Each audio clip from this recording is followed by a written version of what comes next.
శ్రీ అత్తి వరదరాజ పెరుమాళ్ దేవస్థానం కాంచీపురం. ఓం నమో నారాయణాయ. హలో అండి, అందరికీ నమస్కారం. నేను మీ టెంపుల్స్ ట్రావెలర్ని. నేను ఇప్పుడు కాంచీపురంలో ఉన్న విష్ణు కంచి అని పిలువబడే మహావైష్ణవ దివ్య దేశమైన వరదరాజ పెరుమాళ్ టెంపుల్ దగ్గర ఉన్నాను.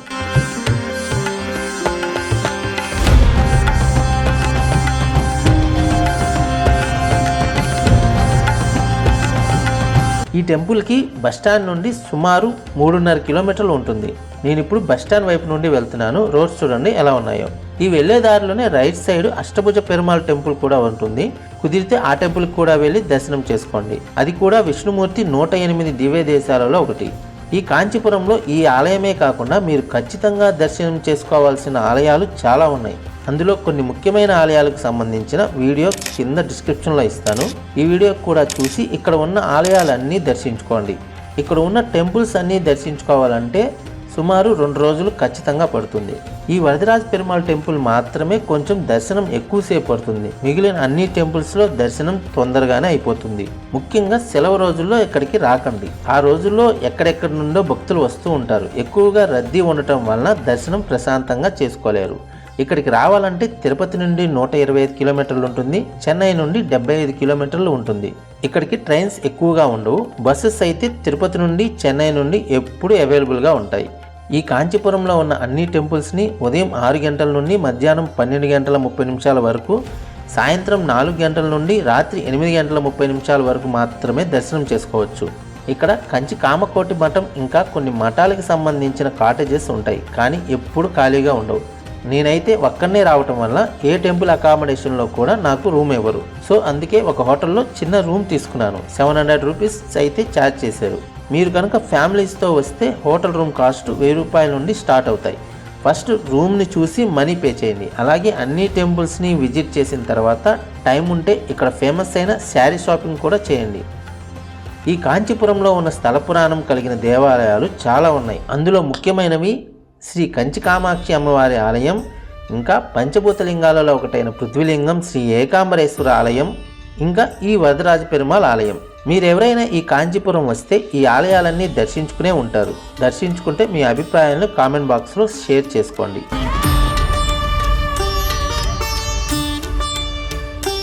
ఇక నేను టెంపుల్ దగ్గరికి వచ్చేసాను. లోపలికి బైక్స్ తప్ప వేరే వెహికల్స్ని అలౌ చేయటం లేదు. లోపల క్రౌడ్ ఎక్కువగా ఉన్నప్పుడు లెఫ్ట్ సైడ్కి పంపించేస్తున్నారు. మనకి లెఫ్ట్ సైడ్కి వెళ్తే పార్కింగ్ ఉంటుంది. అక్కడ మీ వెహికల్ని పార్క్ చేసుకొని దర్శనానికి రావచ్చు. లోపలికి అలౌ చేస్తే ఇక్కడ సైడ్లో ఎక్కడైనా పార్క్ చేసుకోవచ్చు.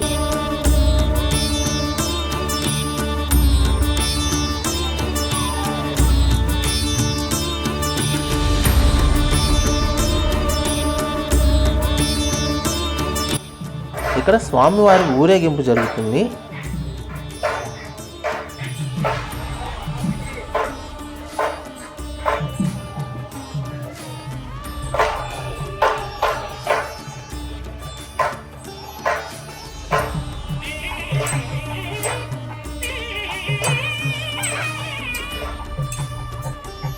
ఇక్కడ స్వామివారిని ఎదురుగా ఉంచి మంత్రాలు చదువుతున్నారు. నాకైతే అర్థం కాలేదు. ఎవరినైనా అడుగుదామంటే అందరూ తమిళ్ వాళ్ళే. సో కాసేపు అలాగే అంతా చూసి స్వామివారికి నమస్కరించుకొని ఇంకా గుడి లోపలికి బయలుదేరాను. ఈ ప్రధాన గోపురాన్ని రిపేర్ చేయిస్తున్నట్టున్నారు. ఇక్కడికి ఎన్నిసార్లు వచ్చినా ఇదే మొదటిసారి వచ్చినట్టు అనిపిస్తుంది. మరి మీకు ఎలా అనిపిస్తుందో మీ అనుభవాన్ని కామెంట్ బాక్స్లో షేర్ చేసుకోండి. అలాగే వీడియో నచ్చితే లైక్ చేయటం మర్చిపోకండి. ఈ టెంపుల్ని 10వ శతాబ్దంలో చోళులు నిర్మించారని, ఆ తర్వాత వచ్చిన పాండ్యులు, కందవరాయలు, కాకతీయులు, విజయనగర రాజులు ఈ ఆలయాన్ని పునర్నిర్మించారని శాసనాలు చెప్తున్నాయి.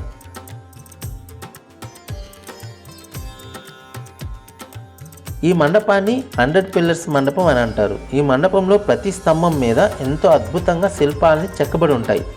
ఈ కనిపిస్తున్నది ఇనప చైన్ కాదు, దీన్ని కూడా రాయితోనే తయారు చేశారు. ఈ క్రియేటివిటీ ఎంతో అద్భుతంగా ఉంది కదా. దీని లోపలికి వెళ్ళాలంటే టికెట్ తీసుకోవాలి. 5 రూపీస్ ఉంటుంది. అంతా చూడండి, చాలా బాగుంటుంది. ఈరోజు ఆదివారం భక్తులు చాలా మంది ఉన్నారు. లోపలికి మొబైల్ అలో ఉంది, కానీ వీడియోస్ తీయనివ్వటం లేదు. లోపలికి రాగానే మొదట శ్రీ పెరుందేవి తాయార్ అమ్మవారి ఆలయం వస్తుంది. దర్శనం చేసుకుందాం రండి. ఒకానొక సమయంలో బ్రహ్మకి మరియు సరస్వతికి ఒక వివాదం జరుగుతుంది. ఆ వివాదంలో బ్రహ్మ ఆగ్రహించి భూలోకానికి వచ్చేస్తాడు. భూలోకానికి వచ్చిన బ్రహ్మ శ్రీ మహావిష్ణువుని అనుగ్రహం కోసం అశ్వమేధ యాగాన్ని చేస్తాడు. ఈ యాగాన్ని సతీ సమేతంగా జరపాలి. కానీ సరస్వతీదేవితో వివాదం కారణంగా గాయత్రీదేవితో కలిసి ఆ యాగాన్ని జరిపించాడు. అందుకు సరస్వతీదేవి కోపంతో నదీ రూపంలో విధృతంగా ప్రవహిస్తూ ఆ యాగాన్ని నాశనం చేయబోగా మహావిష్ణువు ఆ ప్రవాహానికి అడ్డంగా పడుకొని ఆ ప్రవాహాన్ని పక్కకు మళ్లిస్తాడు. ఆ యాగం పూర్తి అయిన తర్వాత శ్రీ మహావిష్ణువు బ్రహ్మ ఇంకా సరస్వతీదేవితో భార్యాభర్తల మధ్య వివాదాలు సహజం అని చెప్పి ఇద్దరిని కలుపుతాడు. ఆ యాగంలో పాల్గొన్న దేవతలు అందరూ కలిసి ఆ మహావిష్ణువుని ఇక్కడే స్థిర నివాసం ఏర్పరచుకోమని కోరతారు. అందుకు ఆ స్వామి ఇక్కడే స్వయంభుగా వెలిశాడు. అప్పుడు బ్రహ్మదేవుడు విశ్వకర్మతో అత్తి చెట్టు కాండంతో శ్రీ వరదరాజస్వామి విగ్రహాన్ని తయారు చేయించి ఇక్కడ ప్రతిష్ఠించాడు. తర్వాత 16వ శతాబ్దంలో మొఘలుల దండయాత్రలో భాగంగా ఈ ఆలయాన్ని కూడా దోచుకునే క్రమంలో ఇక్కడి వైష్ణవులు ఒక వెండి పెట్టెలో లోపలికి నీరు పోకుండా ఈ వరదరాజస్వామి విగ్రహాన్ని పెట్టి ఈ అనంత పుష్కరిణిలో మండపం అడుగు భాగాన దాచిపెట్టారు. కొన్ని రోజుల తర్వాత గర్భాలయంలో వేరొక విగ్రహాన్ని ప్రతిష్ఠించారు. ఆ తర్వాత 1709లో ఈ కోనేరు ఎండిపోవడంతో అందులో దాచిపెట్టిన వరదరాజస్వామి విగ్రహాన్ని చూసి అంతా ఆశ్చర్యపోయారు. సుమారు 100 సంవత్సరాలకు పైగా నీటిలో ఉన్న చెక్కు చెదరకుండా ఉండటంతో బయటకు తీసి 48 రోజుల పాటు పూజలు చేసి మళ్ళీ యథావిధిగా కోనేరులో ఉన్న మండపం కిందనే ఉంచారు. అలా అప్పటి నుండి ఒక కొత్త సంప్రదాయం పుట్టింది. అప్పటి నుండి ప్రతి 40 సంవత్సరాలకి ఒకసారి బయటకు తీసి ఎదురుగా ఉన్న వసంత మండపంలో ఉంచి 48 రోజుల పాటు పూజలు నిర్వహించి భక్తులకు దర్శనం కల్పిస్తారు. ఆలయం నుండి బయటికి వచ్చాక రైట్ సైడ్లో మనకి అత్తి వరదరాజస్వామి ఆలయం కనిపిస్తుంది. ఇప్పుడు ఇది క్లోజ్ చేసి ఉంది. ఈ కోనేరుని అనంత పుష్కరిణి అని అంటారు. ఈ కోనేరులోనే అత్తి వరదరాజస్వామిని వెండి పెట్టెలో భద్రపరిచారు.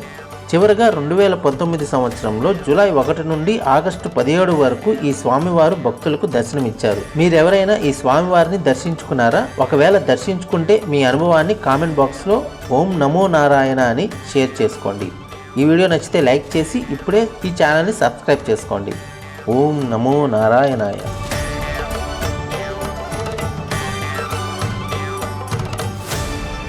లోపలికి వెళ్ళగానే ఎదురుగా శ్రీ వెంకటేశ్వర స్వామి దర్శనం కలుగుతుంది.